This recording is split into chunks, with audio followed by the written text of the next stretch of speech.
Let me tell you about the morning Hank Dewiler walked into the co-op in Garfield County, Oklahoma, carrying a soil sample in a mason jar, and every man in that building stopped what he was doing and laughed. Not chuckled, laughed. The kind of laugh that fills a room and bounces off the metal shelving and follows a man back to his truck. Hank was 53 years old.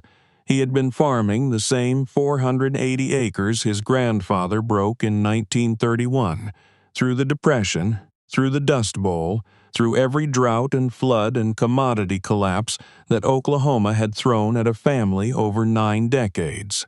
He knew that land the way you know a person you have lived with your whole life, its moods, its silences, its particular way of giving and withholding.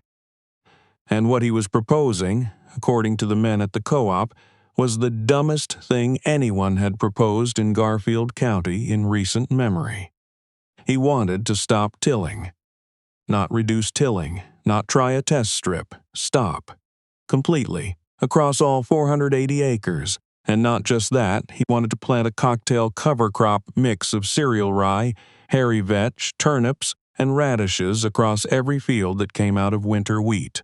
He had been reading quietly for 3 years. He had driven to a farm in Kansas the previous fall, then to one in Nebraska, and he had stood in fields that had not seen a plow blade since 2009 and watched earthworms move through soil that looked and smelled like chocolate cake.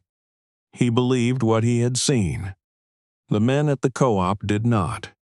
"Hank," said Preston Garza, who ran the seed counter and had done so for 22 years, "you are going to grow yourself a weed patch that'll take a decade to undo." He said it the way you say something obvious to someone who should know better. Patient, almost kind. "You got good ground. Don't wreck it." The others nodded. One of them, a man named Roy Siebert, who farmed 200 acres just east of town, clapped Hank on the shoulder like you do when you feel sorry for someone. "Your daddy tilled that ground," Roy said. "His daddy tilled it. There's a reason for that." Hank looked at the mason jar in his hand. The soil inside was pale and powdery, almost gray. After 3 generations of tillage and anhydrous and single-crop wheat rotations, his topsoil had the structure of flour. You could see it. It held no water. It crusted after rain. It blew in the wind in February like something already dead. He drove home without buying anything. You have to understand something about Garfield County in those years. The conversation at the co-op was not a small thing. These men talked. Their wives talked. Their daughters and sons talked at the school where Hank's own son, a boy named Cody, was in the 8th grade. By Thursday of that week, the story had made its rounds. Hank Dewiler had lost his mind, or lost his nerve, or both.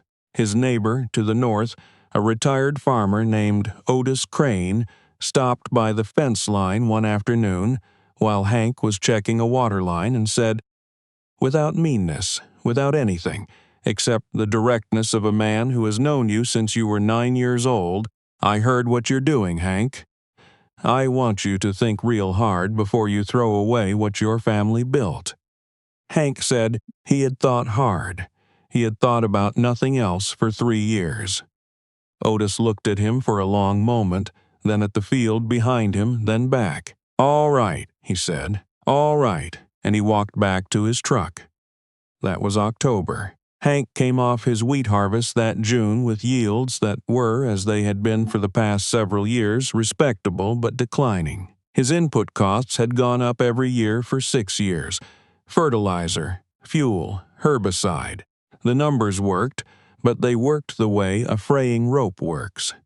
You knew, if you were honest with yourself, that it would not hold indefinitely. He had run the projections more times than he could count, sitting at the kitchen table after his wife Diane had gone to bed, and every version of the next 10 years looked the same. Thinner margins, harder years, one bad crop away from a conversation with the banker that he did not want to have. The cover crop seed cost him $4,000 that fall. $4,000 he did not entirely have to spare, and he knew it, and he planted it anyway across every acre that came out of wheat, with a borrowed no-till drill that left him 3 days behind schedule and a muscle pull in his lower back that lasted 2 weeks. Diane did not say anything against it. She had her doubts. She told him so later, when the worst was over, but she had been married to him for 27 years, and she knew the difference between him being reckless and him being certain. This, she decided, was the second thing. The cover crops came up, slow at first, then not slow. By December, the fields had a green that Hank had never seen on his land. In December, a living, deep green that held after the first frost and the second frost and the freeze that came in January. The radishes punched down through the hardpan. The rye stitched the soil together. The vetch fixed nitrogen that Hank had been buying in bags for 3 decades. He walked fields in January in the snow, and he could feel the difference under his boots. There was a give to the ground, a softness. Something was happening underneath that had not happened in a long time. Roy Sieber drove by twice and did not stop. Preston Garza mentioned to someone, who mentioned it to Diane at the grocery store, that it was a shame what was happening over at the Dewiler place. Cody came home from school one afternoon and sat at the kitchen counter without saying anything for a while. Then he said, "Dad, Tyler Siebert said you don't know what you're doing." He said it quietly. Not accusatory, just reporting a fact he had received and did not know what to do with. Hank looked at his son. He thought about a dozen things he could say. He said, "What do you think?" Cody thought about it. "I think you've been studying this longer than Tyler's been alive." Hank nodded. "That's about right." The spring planting went in late April. No tillage. The no-till drill he had now borrowed for the second time. He was already doing the math on buying his own, planted directly into the terminated cover crop residue, and the seedbed was the finest he had ever planted into in his life. That was not opinion. That was something he could feel through the hydraulics, in the way the drill tracked, in the way the soil closed behind the openers without crusting. But the spring was wet, wetter than anyone wanted, and there were men in the county who said that a no-till field would drown, would sit saturated, would not shed water the way a tilled field would. Hank heard this. He watched his fields. The water moved through his residue cover and infiltrated in a way that on his neighbor's tilled ground to the south it simply did not. He watched that neighbor's field shed runoff into the road ditch for 3 days after a heavy rain in May. His own field had standing water for 6 hours. He did not say this to anyone. He wrote it down in a notebook he kept in the truck. The wheat came up, then the summer came. You have to understand what the summer of that year did to western Oklahoma. It started dry in July, which was not unusual. But July turned into August without relief, and August turned into September, and the forecasts that had promised rain in the 3rd week of August failed, and then failed again in the revised forecast, and then the word drought appeared in the county extension newsletter in a sentence that conditions are trending towards significant moisture deficits, and every farmer in Garfield County read that sentence and felt a specific kind of cold that has nothing to do with temperature. The wheat stubble on the tilled fields, the ground that had been worked after harvest, the way it had been worked every year for decades, began to blow. On a dry August afternoon, you could drive the county roads and watch the topsoil lift off the bare ground in the wind, thin brownish sheets of it, the kind of thing that had a name in Oklahoma history that nobody wanted to invoke. The ground cracked. It was hard by mid-August, hard enough that Hank pushed a fencing rod into his neighbor's bare field, and it rang against the soil like iron. He pushed the same rod into his own field, into the thick mat of wheat residue and terminated cover crop mulch that covered his ground 6 inches deep in some places, and it went in with one hand. the moisture was still there. Under the residue, under the mulch, the soil was holding what the sky was no longer giving. This is the part that matters, so let me be slow about it. Hank had installed a soil moisture monitoring probe the previous fall on the advice of one of the farmers he had visited in Nebraska. It was a simple thing. A sensor buried at 6 inches and another at 18 inches connected to a receiver in his truck. He checked it every morning. Through the drought of July, August, and into September, his 6-inch moisture readings were consistently 12 to 15% higher than the county average reported by the Extension Service. At 18 inches, the difference was even larger. He also had a rainfall catchment gauge on a fence post at the center of his property. In a normal year, it would have told him things he already knew. In this year, it told him something important. His fields were not losing moisture the way his neighbors' fields were. The residue was acting as insulation, the biology that had been building in his soil for 12 months. Fungal networks, the earthworm channels, the aggregate structure that the cover crops and the absence of tillage had begun to create, was holding water in place. His wheat, planted in October, came up in November as it always had. But around it, while other fields lay cracked and bare and vulnerable, his ground was quiet and covered and patient. The county extension agent, a man named Lou Batchelor, who Hank had known for 15 years, drove out in late September. He pulled up at the end of the field road and stood at the fence for a while, not saying anything. Hank walked over. Lou was not a dishonest man. He was not unkind. He had been the one, 4 years earlier, who had told Hank that no-till was risky in Garfield County clay soils, that the county had not seen it work at scale, that the agronomic research for this particular corner of Oklahoma was not conclusive. He had said all of that in good faith. He was a careful man, and careful men say things in good faith that turn out to be wrong. He looked at Hank's field. He looked at the soil moisture probe reader that Hank held out to him.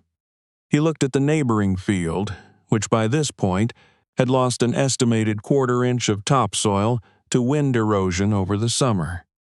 "How deep is your residue cover averaging?" Lou asked. "Between 4 and 7 inches depending on the spot," Hank said. "The radishes came up big last fall." Lou nodded slowly. He handed back the probe reader. "You're going to want to document this," he said. "The whole year. Every number." "Already am," Hank said. Lou looked at the field again. Then he said something that Hank had not expected, something that came out quietly, almost to himself. "I may have been working off the wrong baseline." That was all. It was enough. Roy Siebert's wheat that fall went in late because his ground was too hard and dry to plant into until the first rains came in October, and even then the germination was patchy. His yield the following July was the worst he had posted in 11 years. He borrowed against his operating line in December to cover inputs for the following year. Hank's yield that July was not remarkable. It was not a record. It was in fact about 8% below his 5-year average because the drought had been real and no farming system makes a drought not a drought. But his input costs had dropped by 31%. He had not purchased anhydrous. He had not purchased as much herbicide because the residue cover had suppressed early weed germination in a way that his old bare ground system never had. His soil tests that fall showed a measurable increase in organic matter, small but real, and trending in a direction that his soil had not trended in 20 years. The numbers, for the first time in a long time, told a different story. He bought his own no-till drill that December. Used rebuilt exactly what he needed. He paid cash. The conversation at the co-op had changed by then. Not reversed, changed. Men who had laughed October 2 years earlier were now asking questions, not all of them. Some of them would not ask questions, and Hank understood that, because he had once been the kind of man who had certainties, and certainty is a hard thing to give up in public. But Preston Garza asked him one morning, when the store was quiet, how the residue management had worked around the drill openers, and Hank spent 20 minutes at the seed counter talking through disc angle and down pressure and what he had learned the hard way about planting green into standing cover. Preston listened. He did not say much, but he wrote something down on a notepad by the register. Cody Dewiler was in the 10th grade by then. His ag teacher had asked him to do a presentation on soil health for the class, and Cody had come home and sat at the kitchen table with a stack of his father's notebooks and the printouts from the soil moisture probe data, and he had put together something that was, by his teacher's account, the most technically detailed student presentation the class had seen in several years.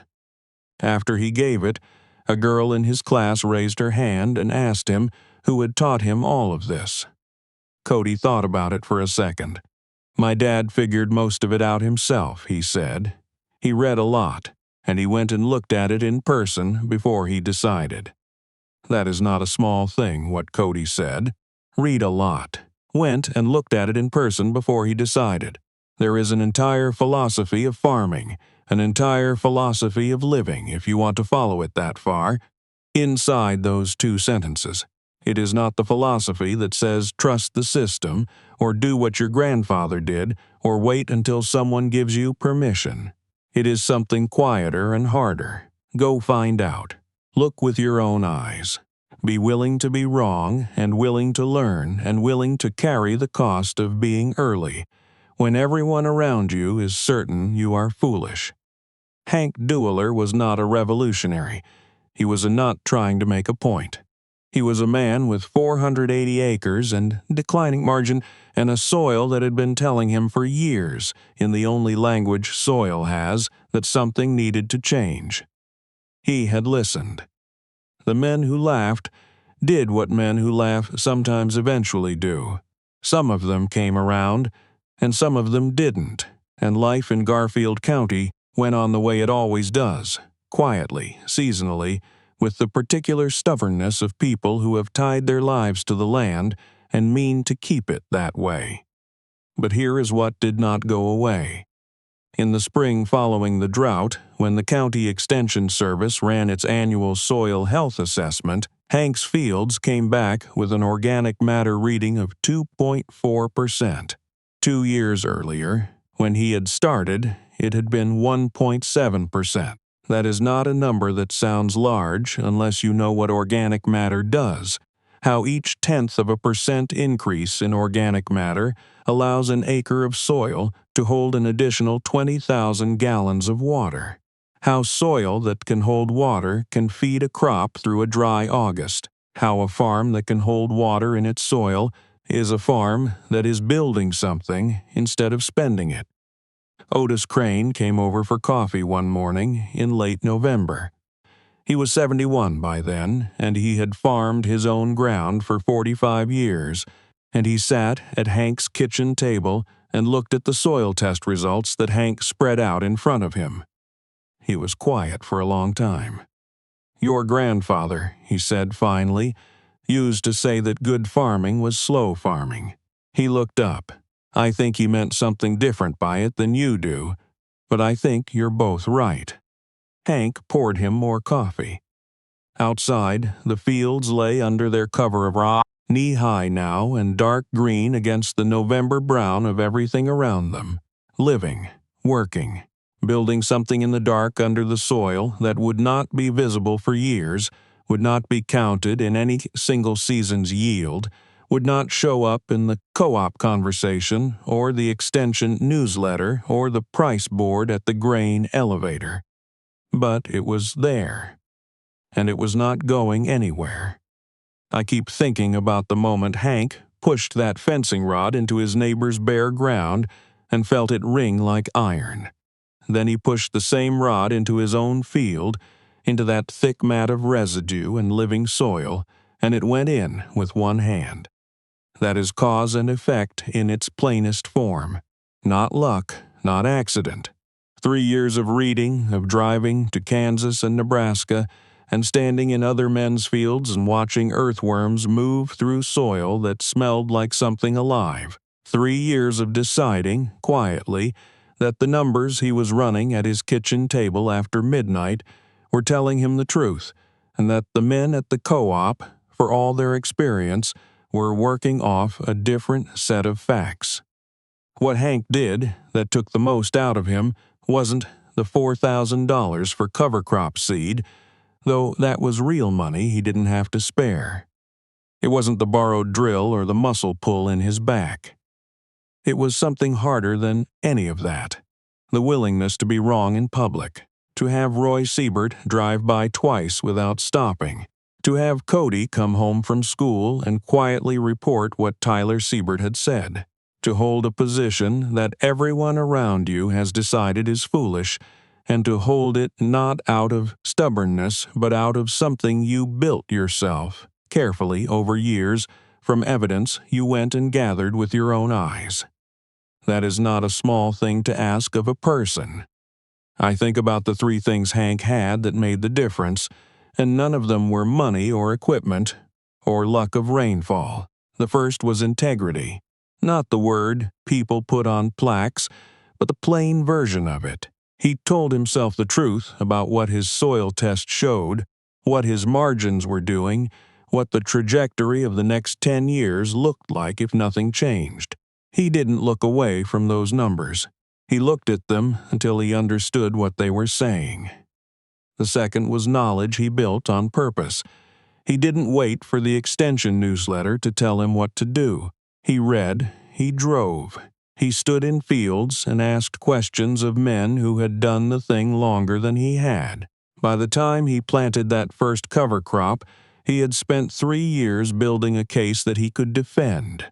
Not to the co-op, but to himself, which is the only court that matters when you're the one putting the seed in the ground. The third was the willingness to stay. To not fold when Otis came to the fence line, or when Diane had her quiet doubts, or when the spring was too wet and people said his fields would drown.